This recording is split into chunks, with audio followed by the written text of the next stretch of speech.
갈라디아서 5장 7절에서 10절 말씀 같이 읽습니다. 너희가 다름질을 잘 하더니 누가 너희를 막아 진리를 순종하지 못하게 하더냐. 그 권면은 너희를 부르신 이에게서 난 것이 아니니라. 적은 누룩이 온 덩이에 퍼지느니라. 나는 너희가 아무 다른 마음을 품지 아니할 줄을 주 안에서 확신하노라. 그러나 너희를 요동하게 하는 자는 누구든지 심판을 받으리라. 아멘. 말씀 나누겠습니다. 갈라디아서 46번째 시간입니다. 누룩을 조심하라. 동시대에 활동했던 조지 오웰이라는 작가와 그 올더스 헉슬리라는 작가가 있습니다. 조지 오웰은 동물농장 1984 이런 작품으로 유명하고, 그 올더스 헉슬리라는 사람은 멋진 신세계라는 그런 작품으로 유명합니다. 뭐 이런 건 몰라도 돼요. 그냥 이름만 이 사람들은 1890년대부터 1900년 초기에 활동했던 사람들이에요. 당시 유럽 사회는 칼 마르크스의 사회주의, 공산주의 이론이 아주 선풍적인 인기를 끌고 있을 때였고, 실제로 그 공산주의를 국가의 이념으로 도입하여 왕정을 무너뜨리고 사회주의, 공산주의 국가를 건설해 나가던 그런 시기였습니다. 이에 이 조지 오웰과 이 올더스 헉슬리는 각자가 생각하는 미래상을 그리기 시작합니다. 그게 이제 그 사람들의 작품이에요. 소설이에요. 재밌어요. 동물농장 같은 거는 별로 안 두껍고 재밌거든요. 한번 보세요. 보시면은 소름 끼칠걸요? 요즘 우리나라랑 똑같아가지고. 자, 어쨌든 그 중에 조지 오웰은 장차 사람들은 정보를 차단당하고 살게 될 거라고 예견하였고, 이 헉슬리는 너무 많은 정보로 인해서 사람들이 큰 혼란에 빠지다가 결국에는 소극적으로 변하게 될 것이다, 이렇게 이야기를 했습니다.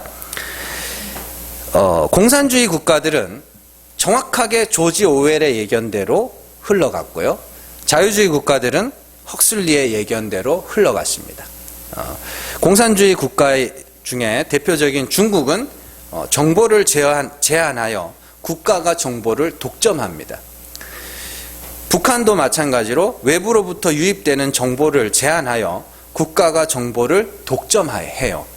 그래서 막 인터넷도 못 들어가는 사이트들도 엄청나게 많고, 중국 같은 경우에는 뭐 이렇게 반중국 사이트들이 있거든요. 그런데 접속만 해도 공안이 출동해요. 그건 국가가 다 들여다보고 있다는 소리거든요.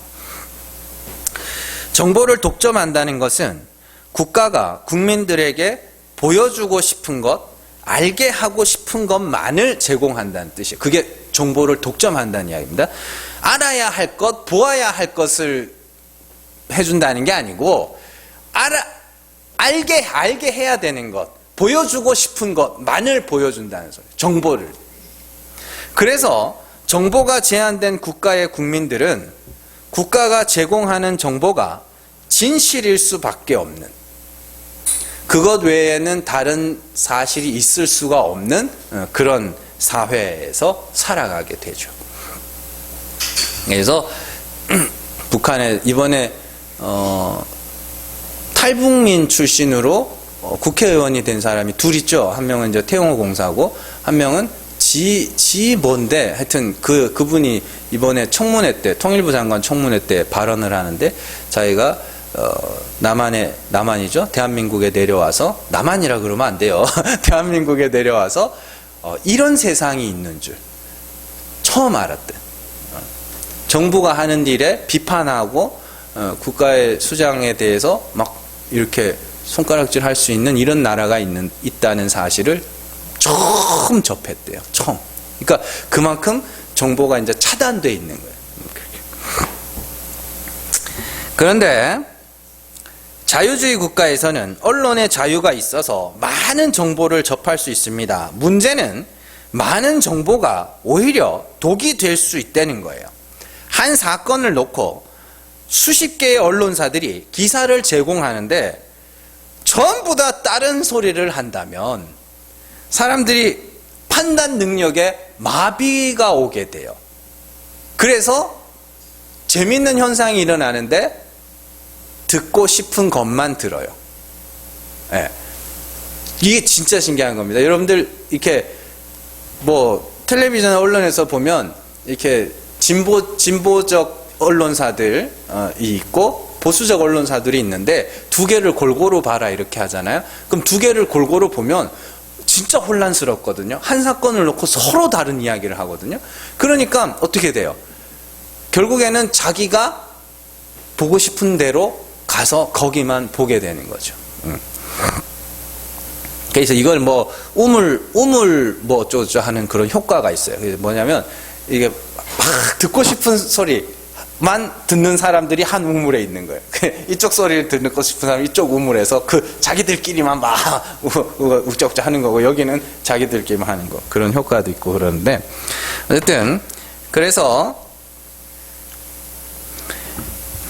너무 많은 정보로 말미암아서 사람들이 혼란스러워하고 그 혼란 끝에 결국에는 자기가 보고 싶은 대로 선택해 가는, 그래서 그렇게 되어가고 있죠. 실제로 그러고 우리나라도 그런 과정들을 거쳤습니다. 옛날에는 언론이라 그러면 뭐밖에 없었어요. 텔레비전, KBS, MBC 두 개밖에 없었죠. 그게 전부인 줄 알고 믿었던 시절도 있었죠. 그러다가 뭐 많은 언론사들이 생겨나고 그랬습니다만, 자 정보라는 것은요 인간의 가치관과 행동 양식을 결정하는 것이기 때문에 굉장히 중요한 겁니다. 정보, 뭐 지식이라고 하죠. 정보, 지식은 인간의 가치관과 행동 양식을 결정해요. 예를 들어서 사과가 몸에 좋다라는 정보를 얻었어요. 그러면은 여러분들은 사과는 좋은 것이구나라는 가치관이 생기게 돼요. 그리고 시장에 가서 과일집에 많은 과일이 있음에도 불구하고 여러분들은 손을 뻗쳐서 뭘 하게 돼요? 사과라는 걸 고르게 돼요. 그걸 행동 양식이라고 해요. 사과는 어디에 좋아요? 피부에 좋아요? 라고 했을 때 사과가 좋은 거구나. 그게 가치관이고요. 그래서 나는 사과를 사 먹어야지. 이게 행동 양식이라고요. 이 시대를 살아가는 사람들에게 있어서 이 시대뿐만이 아니라 모든 시대에 걸쳐서 정보라고 하는 것은 인간을 형성해가는, 자아를 형성해가는 아주 중요한 요소입니다. 한 사람을 놓고 그의 공적과 과오를 말할 때에 공적에 중심을 두게 되면 거기에 따른 가치관과 행동 양식이 생기게 되고요. 과오에 중심을 두게 되면 거기에 따른 또 다른 행동 양식과 가치관이 형성되게 돼요. 사실상 중도는 없습니다. 사실상 중간은 없어요. 나는 제3자 거짓말 하지 마세요. 치우쳐 있어요. 많이 치우쳤느냐 덜 치우쳤느냐의 차이지 치우쳐 있어요. 한 사람을 놓고 공과 과가 있을 때 그걸 이렇게 보면서 각자가 판단하는 거예요. 그래서 누군가가 그 사람의 과오를 막 뻥튀기 해가지고 막 이야기하면 그 사람에게 쏠리는 사람이 있고, 또 어떤 사람이 이 사람의 공을 막 이야기하면 또 거기에 이렇게 쏠려가는 사람이 있어요. 그러니까 우리가 객관적으로 봅시다. 안 돼요. 안 된다고요. 그래서 선생을 잘 만나야 되는 거예요. 이 나라가 망조가 드는 것도 선생들이 다 먹혀서 그래요. 선생들이.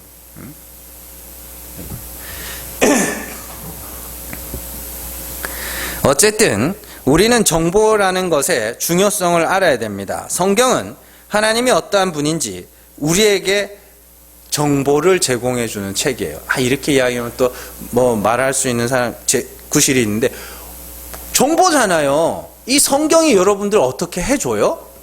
네? 이 성경을 지니고 있으면 총알은 막아주겠다. 칼 찔리면 칼은 막아주겠다. 이 성경이 여러분들, 이 책이 어떻게 하냐고요, 여러분들에게. 아무것도 안 해요. 제발 가위 눌린다고 성경책 배우자고 그런 짓 좀 하지 마세요. 가위 눌리면요, 잠자리 이렇게 방향을 바꾸면 돼요. 예? 성경책 베고 잤더니 가위 안 눌린다고. 부적을 하나 사붙이지, 그냥. 자동차에 성경 콕 넣어놓고 그냥 사고 안 나는다고. 그냥. 절에 다니는 사람들 뭐 염주 걸어놓고 가는 걸 못 알라요, 그게. 제발 그런 짓 좀 하죠. 그냥 가끔 갑자기 끼어들게 해가지고 요거도 먹고 그러잖아요. 성경책 가놓고 저 예수쟁이들 이러면서.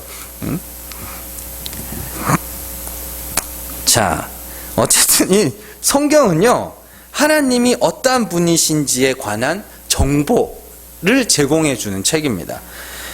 역사와 비유와 예언과 문학 등을 토대로 성경은 끊임없이 하나님은 이런 분이야 라는 정보를 제공해 주면서 우리에게 하나님에 관한 올바른 가치관과 올바른 행동 양식을 요구하고 있어요.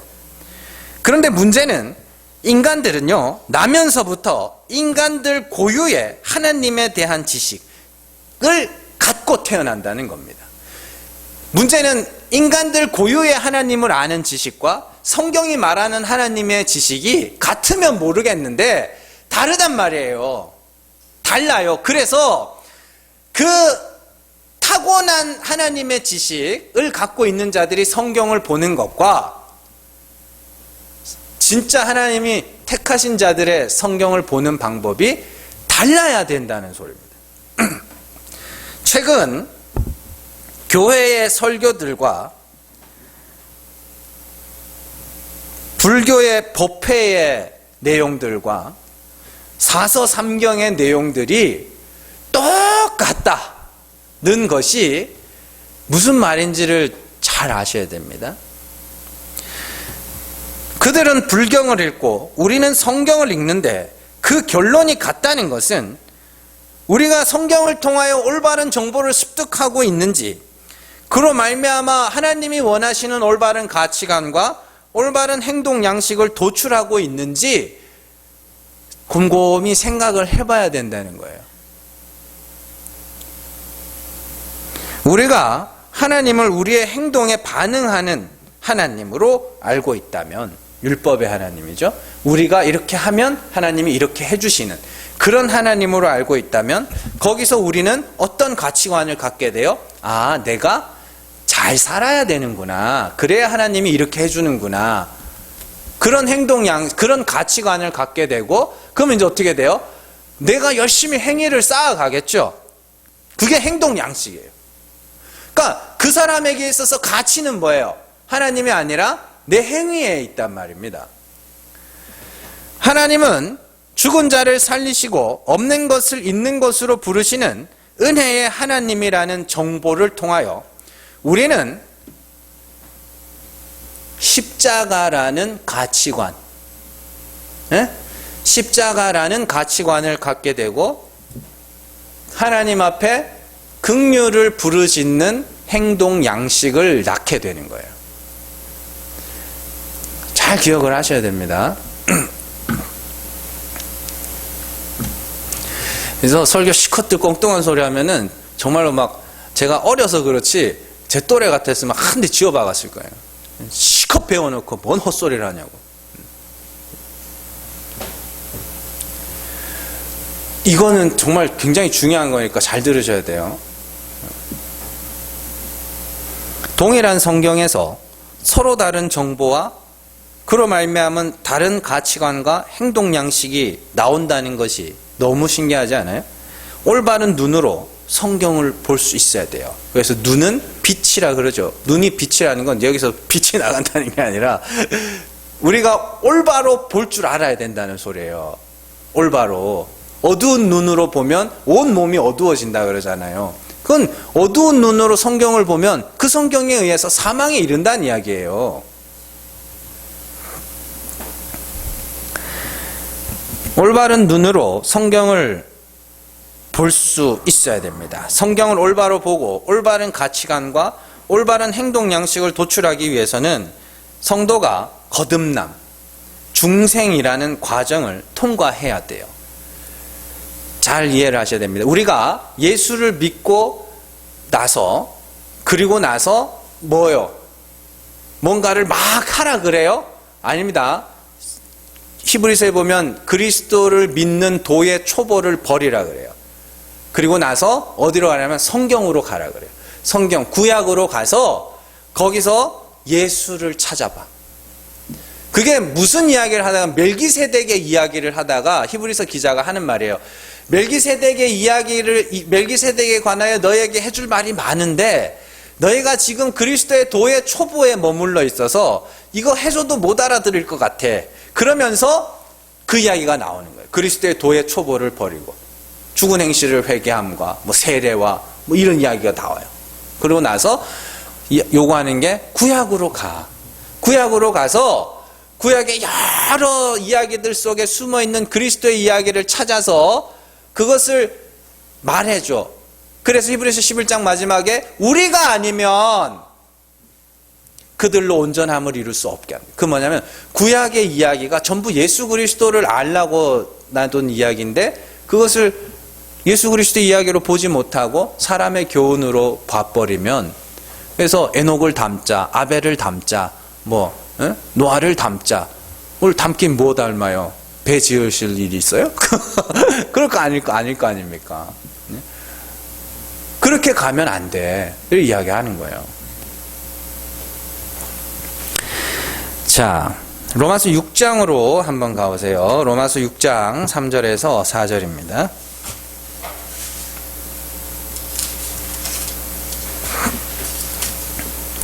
로마서 6장 3절에서 4절.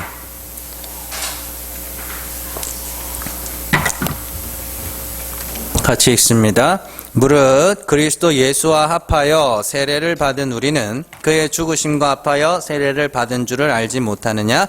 그러므로 우리가 그의 죽으심과 합하여 세례를 받음으로 그와 함께 장사되었나니 이는 아버지의 영광으로 말미암아 그리스도를 죽은 자 가운데서 살리심과 같이 우리로 또한 새 생명 가운데서 행하게 하려 함이라. 아멘.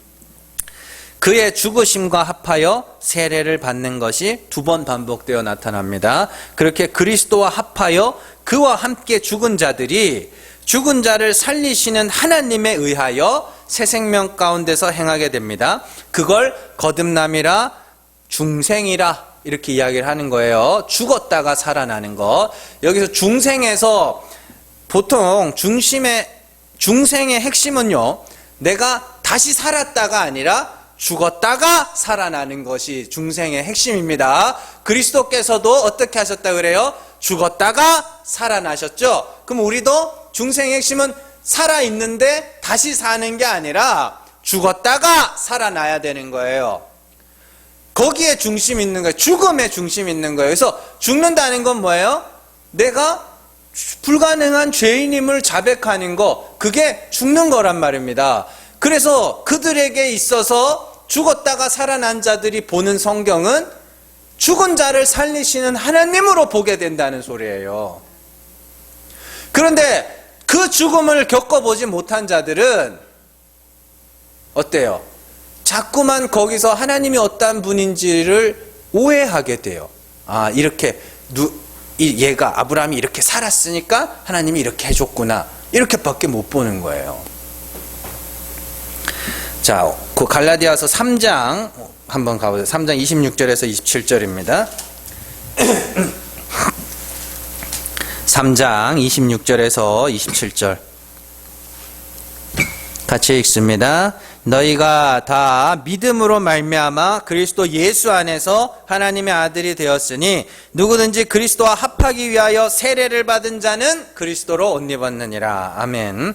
여기서도 그리스도와 합하기 위하여 세례를 받았다, 이렇게 이야기를 하죠. 그러니까 세례는 그리스도와 함께 죽는 것을 뜻하는 거예요. 죽는다는 것은 자신이 죄인이며 죽은 자를 살리시는 하나님의 은혜와 긍휼, 하나님의 긍휼을 구하는 것, 그것을 죽었다라고 이야기를 하는 겁니다. 그래서 그 말씀이 주의 이름을 부르는 자는 구원을 얻는다라는 말씀과 연결되어 있는 거예요.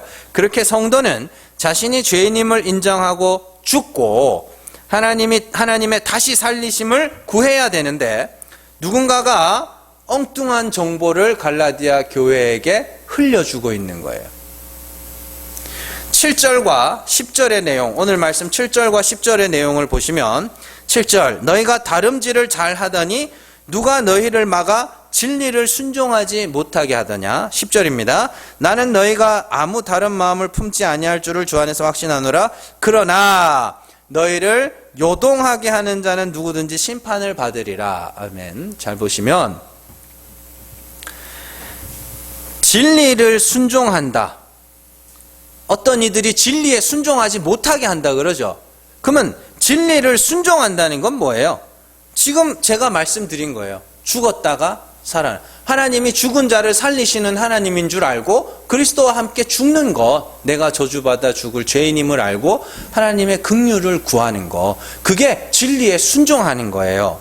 그리스도와 합하여 그와 함께 죽고 하나님의 살리심을 소망하는 게 진리에 순종하는. 진리는 뭐라 그랬어요? 참 하나님이라 그랬죠. 참 하나님. 진리가 무슨 도 이런 게 아니라 참 하나님. 그 참 하나님을 진리라고 하고 그 진리는 예수 그리스도가 이 땅에서 나타내셨다 그러죠. 그래서 예수 그리스도가 나타내신 하나님을 뭐라 그래요? 은혜와 진리의 하나님. 그 진리의 하나님이니까 참 하나님이에요. 그냥. 그 예수가 나타내신 하나님이 죽은 자를 살리시는 하나님이고 그 진리가 우리 안에 역사하여 하나님이 우리를 죽였다가 살려내는 것. 그렇게 되는 거예요. 그들이 새 생명 가운데 행한 자, 거듭난 자, 진리에 순종하는 자들. 그런데 진리에 순종하는 것은 하나님의 예수의 십자가만 의지하고 하나님의 은혜와 긍휼을 구하는 겁니다. 그런 중에 어떤 이들이 율법과 할례를 받아 너희 행위로 의에 이르러라. 그렇게 가르치니까 그들이 진리를 행하는 자를 막는 자들. 1장 6절에서 8절 한번 가보세요. 1장 6절에서 8절입니다.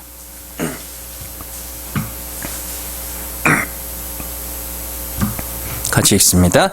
그리스도의 은혜로 너희를 부르신 이를 이같이 속히 떠나 다른 복음을 따르는 것을 내가 이상하게 여기노라. 다른 복음은 없나니 다만 어떤 사람들이 너희를 교란하여 그리스도의 복음을 변하게 하려 함이라. 그러나 우리나 혹은 하늘로부터 온 천사라도 우리가 너희에게 전한 복음 외에 다른 복음을 전하면 저주를 받을지어다. 아멘. 다른 복음이에요. 섞인 복음이에요. 누룩이에요. 이게 오늘 말씀에 나온 누룩. 다른 복음, 섞인 복음, 누룩. 이 말씀과 오늘 말씀 10절의 말씀이 동일한 거예요. 그런데 그 사람들이, 다른 복음을 전하는 사람들이 어디 없는 거 찾아다가 전했겠어요? 아니에요. 성경으로. 말씀을 가르치는 자들이 성경을 토대로 말씀을 그렇게 가르친 거예요. 그런데 그들이 그들도 진리에 순종하는 자였으면 진리를 말할 거 아닙니까? 그런데 그들이 진리를 말하지 못하고 율법과 할례를 여전히 말한다는 건 그들이 뭘 경험하지 못했다는 소리예요. 중생을 경험하지 못했다는 소리예요. 그래서 사도 바울이 자신 있게 말하는 겁니다. 너희를 요동케 하는 자는 누구든지 심판을 받으리라.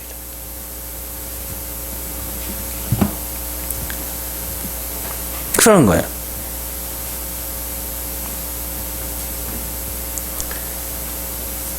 그들은 성경을 통하여 하나님을 보지 못하고 인간을 보고 있다라는 반증이기도 합니다.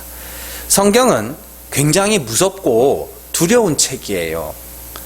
어떤 이들에게는 이 성경이 구원에 이르게 하는 책이기도 하지만 어떤 이들에게는 이 성경이 사망에 이르도록 하는 책이기도 해요. 8절에서 그 권면은 너희를 부르신 이에게서 난 것이 아니다. 그러면 그 권면은 어디에서 난 거예요? 자기에게서 난 거죠. 그 사람에게서. 그죠? 그런데 그들이 어디서 그 권면을 하냐고요? 뭘 근거로? 성경을 통해서. 그러니까 쉽게 말하면 이런 겁니다. 중생을 겪은 자. 내가 정말로 더러운 죄인임을 보고 진짜 나는 예수 아니면 안 될 그런 죄인입니다. 그걸 경험한 중생한 자가 보는 성경과 한 번도 그 경험이 없는 자가 보는 성경이 같을 수가 없다라는 이야기. 네. 정말 사람도 마찬가지입니다. 사람을 볼 때도 그렇지 않습니까? 의사가 있다고 치자고요. 의사가 정말 아파가지고 그 의사한테 치료를 받아가지고 병이 나았어요. 그 사람이 그렇게 그 의사를 통해서 치료를 받은 사람이 보는 그 의사와 한 번도 병원이라고는 안 가본 사람들이 보는 의사가 같을 것 같으세요? 완전 다르지? 그런 거예요. 우리가 성경을 볼 때 그 믿기 전에 눈으로 보던 성경과 제대로 복음의 진리를 깨닫고 나서 보는 성경은 달라야 돼요. 달라야 된다고요. 그건 달라야 됩니다. 그러니까 다르게 봐야지. 안 돼요. 잠깐은 할 수 있어도 아니에요. 안 돼요.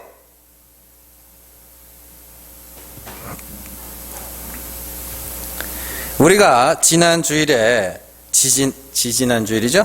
하나님의 부르심의 목적에 대해서 배웠습니다. 하나님의 뜻은 우리의 거룩이며 하나님의 부르심의 목적 또한 우리의 거룩이다 그랬습니다. 그리고 하나님의 뜻은 우리가 거룩하게 살아서 거룩한 자가 되는 것이 아니라 예수 그리스도의 핏부림에 의하여 거룩함을 받는 것이라고 이야기했습니다. 그리고 그렇게 핏부림을 받은 자들에게 영원한 기업, 하나님 나라를 허락하시는 것이 하나님의 부르심의 목적이라고 그랬습니다. 히브리서 9장 15절로 한번 가보세요. 히브리서 9장 15절입니다.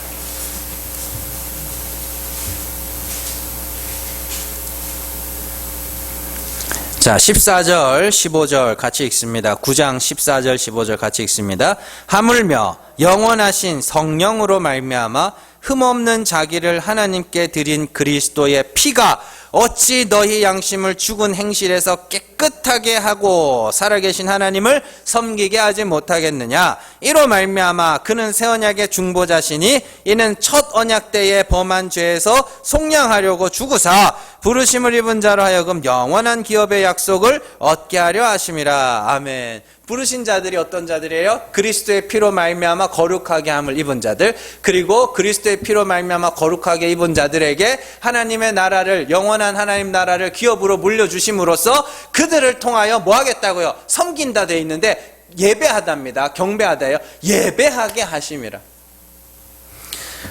하나님의 그렇게 그리스도의 핏부림을 얻기 위해서 성도는 첫 언약하에서, 율법이죠. 첫 언약하에서 자신의 죄를 고백하고 그 죄를 사함받아야 하는 자리로 나가야 됩니다. 그것이 하나님의 일하심이며, 그렇게 하나님의 일하심에 의하여 자신의 죄를 자백한 자들이 죄사함을 받아 거룩하게 되는 거예요. 그래서 성도는 이 땅에서 반드시 자신의 죄를 회개하고 자복하며 하나님의 은혜와 긍휼을 구하는 경험을 해야 돼요. 수시로. 물론 우리가 그리스도를 말미암아 한 번의 깨끗함을 얻었습니다. 그럼에도 불구하고 우리가 하나님의 긍휼을 구해야 된다라고 하는 이유는 그리스도의 사랑이 얼마나 큰지를 알기 때문이에요. 그것이 진리에 순종하는 것이며, 그 진리의 순종에는 자기로 말미암은 애통과 그리스도로 말미암은 기쁨과 감사가 동시에 일어나는 거예요. 우리를 부르신 하나님의 뜻은 그런 겁니다. 그런데 어떤 이들이 성도들을 죽었다 살아나는 것이 아니라 스스로 살았다 해라. 그리스도의 피로 거룩하게 되는 것이 아니라 네가 거룩해져야지, 요거예요. 고개에 선악과 따먹은 아담들에게는 정말 꼴썽이 같은 말로 들리는 거예요. 네가 거룩해져야지. 그러면 그렇지, 맞지. 내가 거룩해져야지. 당연하게 들리죠. 왜 당연하게 들릴 것 같으세요? 우리가 아담의 후손들이라서 그래요. 네가 열심히 노력해서 영생에 이르러야지.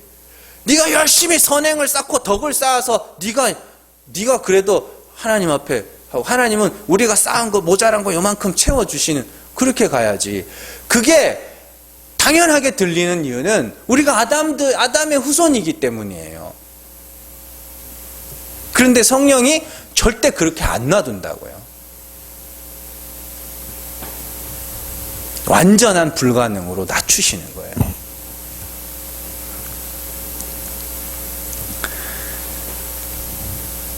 근데 문제는 그런 가르침들이 어느새 교회를 장악해 가고 있어요. 교회와 불교와 공자와 노자의 가르침이 동일하고 교회와 세상 철학자들의 가르침이 동일합니다. 아니, 아예 철학을 전공한 사람들이 목사를 하고 있어요. 그리고 철학자의 눈으로 성경을 보는 거예요. 그러다 보니까 그리스도의 핏부림, 하나님의 능력 이런 건 안 보이고 뭐만 보여요? 사람만. 그래서 역사적 예수 연구 이러면서, 역사적 예수 그러니까 뭐가 거창해 보이죠? 딴 거 아니고 이 땅에서 살았던 그 예수, 그거를 본받아 살자. 그게 역사적 예수 연구예요. 그래서 기적이나 뭐 이런 거는 싹 다 빼버리고 그냥 도덕적 삶, 윤리적 삶, 그걸 누가 하냐면 철학자들이 그렇게 해나가는 거예요. 아니, 성경에서 사도 바울은 절대 철학 그거 하지 말라 그랬는데 참 희한해요. 보면 하지 말라는 거 참 되게 잘해요. 보면 그러니까 안 보이는 거예요, 그런 말들은. 그러면서 자기는 성경의 눈으로 철학을 본다고. 순 거짓말들. 그 있어요. 저기 기독교의 뭐 윤리 어쩌고저쩌고 하는 인간 있어요.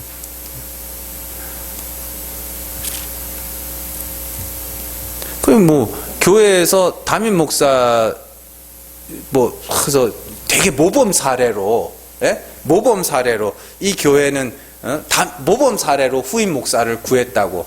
그래서 어떻게 구했나 봤더니 외부 추천으로 담임 목사를 구했다는 거예요. 그래서 거기까지만 하면 굉장히 공정해 보이잖아요. 그럼 누가 추천했냐는 거예요. 그 양반 꼬봉들이 다 한 거예요. 그 양반 꼬봉들이 다 해가지고 자기네들 평 이렇게 해가지고 그래놓고 모범 사례라고. 성도들이 뽑으셔야 돼요. 성도들이 목사님들 설교 들어보고, 한 번 말고 한 3-4번씩 들어보고 쫙 추려가지고 한 3-4명 추려가지고 한 번 3-4번씩 쫙 설교 시켜보고 그러고 나서 성도들이 뽑아야 되는 거지. 뭘 외부 추천이에요, 외부 추천은. 어쨌든 뭐 도대체 왜 이런 일들이 이 땅에 기독교에 일어나게 되었는가?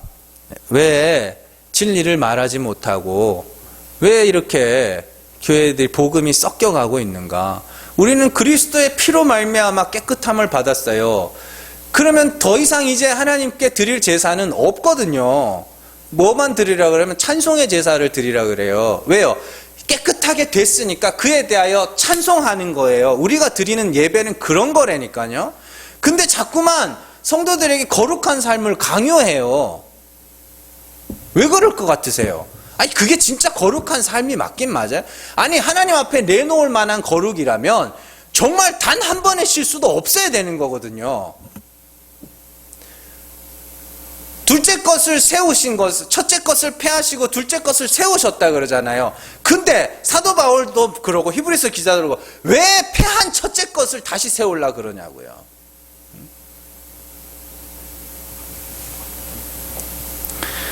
세 가지 문제점을 제가 말씀드릴게요. 첫 번째는 인간들이 성경을 안 보기 때문이에요. 관심이 없는 거죠. 말씀. 볼 게 너무 많고 알아야 될 게 너무 많아가지고 안 봐요. 한때는 성경을 보고 싶어도 못 보던 때가 있었습니다. 예수님 당시에는 회당에 가서야 볼 수 있었죠. 그래서 예수님이 늘 회당이나 사도 바울도 늘 회당에 가서 말씀을 전했던 이유가 거기에 성경이 있었거든요. 그는 복사기도 없었고 그 종이도 변변치 않아 가지고 이 양피지에다가 이렇게 필사로 썼단 말이에요. 서기관이라는 말이 그라마티쿠스, 이 사람들이 뭐냐면 필사하는 사람들, 성경을 필사하는 사람들. 그 손으로 써서 성경을, 구약 성경을 한 권을 완성을 해야 되니 그게 얼마나 그랬겠냐고요. 중세에는요, 라틴어만 하나님의 언어, 히브리어 헬라어도 아니고 라틴어가 가장 성스러운 언어라 하여 라틴어를 모르는 사람은 성경을 읽을 수도 없었어요.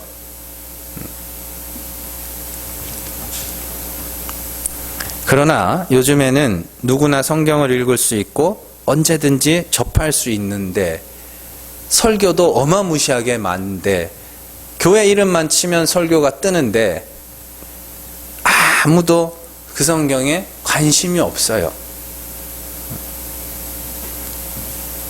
디모데후서 3장 15절로 한번 가보세요. 디모데후서 3장 15절입니다.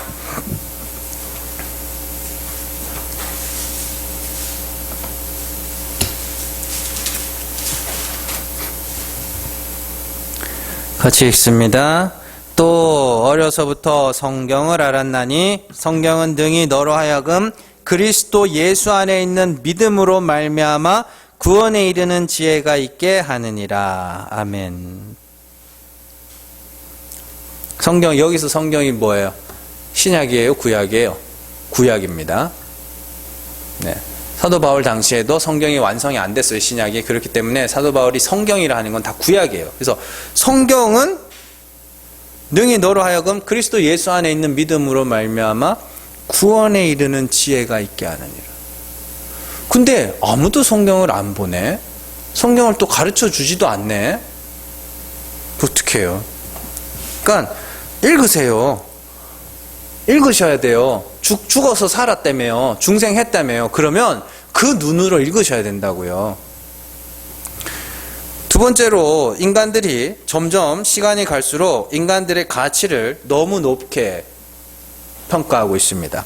성경은 인간에 대해서 단 한마디로 정의하고 있죠. 뭐라 그래요? 죄인. 그리고 그 끝은 뭐예요? 사형. 모든 이들이 멸망을 향해서 가고 있습니다. 그런데 인간들이 스스로를 존귀한 자라, 고귀한 자라 칭하고 있습니다. 심지어는 공공연하게 사람 냄새 나는 세상을 만들자, 이렇게 말하기도 합니다. 사람 냄새가 세상에서 제일 더러운 냄새예요. 성도는 사람 냄새가 아니라 그리스도의 향기를 내야 하는 자들입니다. 내 냄새가 너무 더럽고 역겨워서 그리스도 아래로 숨어버린 자들이란 말이에요. 그래서 사람 냄새, 내 냄새잖아요. 결국엔 내 냄새가 너무 더럽고 역겨워서 시체 썩은 내라서 그리스도에게로 숨어버린 자들에게 사람 냄새 나는 세상을 만들자 그러면 그 말이 어떻게 들리겠어요? 소름 끼치는 말이에요, 그거.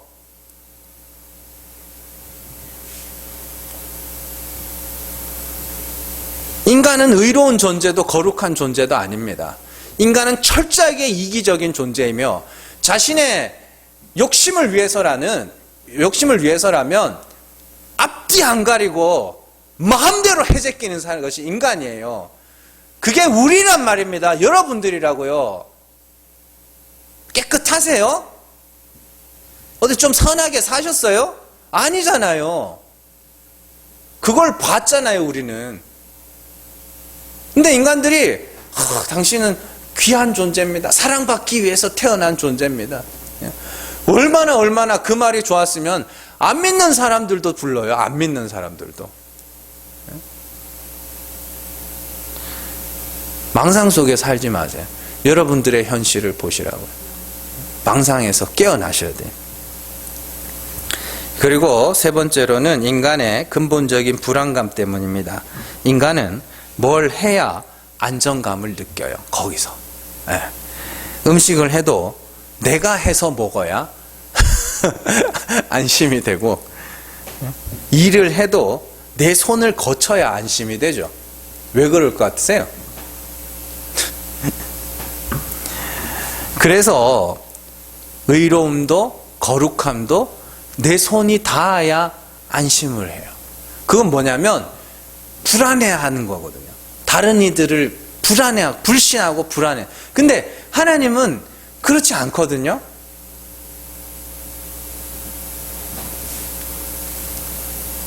여러분들 제가 예전에 과일 장사 하셨다고 한 장로님이 그런 말을 하더라고요. 복숭아라는 과일이 이렇게 손만 닿아도 썩어버린대요. 복숭아라는 과일이. 그래서 이렇게 여름 되면 초긴장 상태래요. 옛날에는 괴짜게 팔았잖아요. 나무 괴짜게. 누가 이렇게 와서 이렇게 눌러본대, 이렇게. 어떤가. 그리고 누르지 않더라도 이렇게 손만 대도 이렇게 그 부분이 이렇게 물러지기 시작하면 하루만 지나면 썩어버린대요. 그래서 그런 이야기를 해줬는데, 우리가 그래요. 하나님의 의는 완전하다니까요.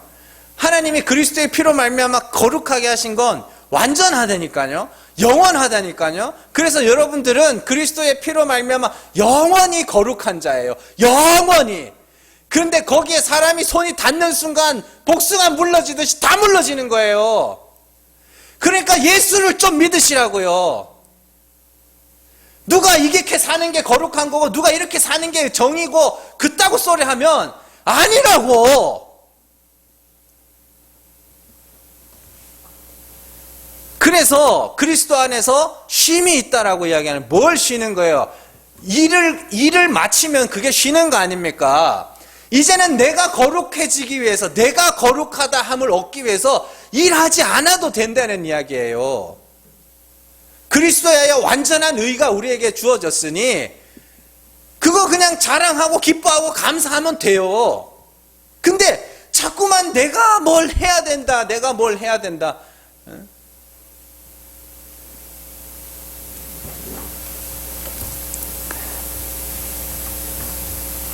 우리를 살리는 이는 예수 그리스도예요. 우리를 거룩하게 하시는 이도 예수 그리스도예요. 우리는 그분의 은혜를 알아가고 그분의 은혜를 기뻐하고 감사하고, 내가 뭘 행하는 게 아니라 하나님이 행하신 일을 알아들이는 거예요. 그게 하나님께 영광을 돌린다라고 이야기를 하는 겁니다. 그럼 이 말을 놓고도 우리가 이렇게 사는 게 하나님께 영광을 돌리는, 그건 내 영광이에요. 여러분들이 사람들에게 감동시켜 주잖아요. 그러면 사람들이 역시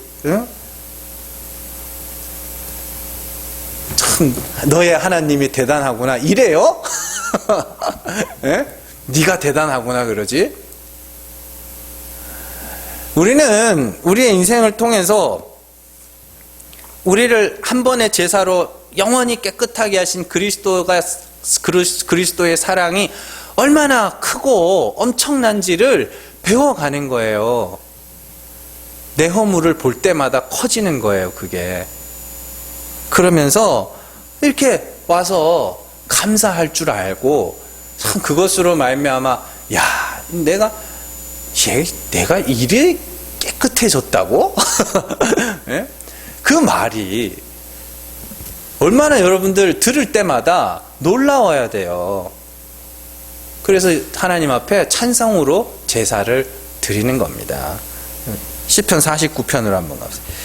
시편 49편 7절에서 8절입니다. 시편 49편 7절에서 8절.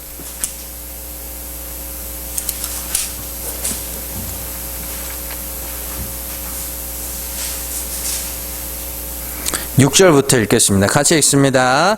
자기의 재물을 의지하고 부유함을 자랑하는 자는 아무도 자기의 형제를 구원하지 못하며 그를 위한 속전을 하나님께 바치지도 못할 것은 그들의 생명을 속량하는 값이 너무 엄청나서 영원히 마련하지 못할 것임이니라. 아멘. 하나님의 생명의 속전은 우리가 도저히 갚을 수 없는 것이기 때문에, 너무 엄청난 거기 때문에 거저 주어지는 거예요. 너무 엄청난 것이라서 도저히 값으로 매길 수 없는 것이라서, 그래서 우리가 갚겠다고 하는 순간 그게 뭐예요? 그 은혜가 훼손되는 거예요. 너무 엄청나서 하나님이 거저 주신 거란 말입니다. 그러면 그 은혜가 얼마나 엄청난지를 배워야 될 거 아니냐고요. 근데 왜 갚겠다고 난리들을. 여러분들 그 은혜가 여러분들을 움직여 갈 거예요. 분명히. 그래서 그 은혜가 봉사도 하게 하고 섬기기도 하고 전도도 하게 할 거예요. 그런데 여러분들 더 중요한 거는 그 은혜가 얼마나 크고 엄청난지를 배우는 겁니다. 그래서 날마다 여러분들 안에 그 감사가 더욱더 풍성하여지기를 주님의 이름으로 축원합니다. 기도하겠습니다.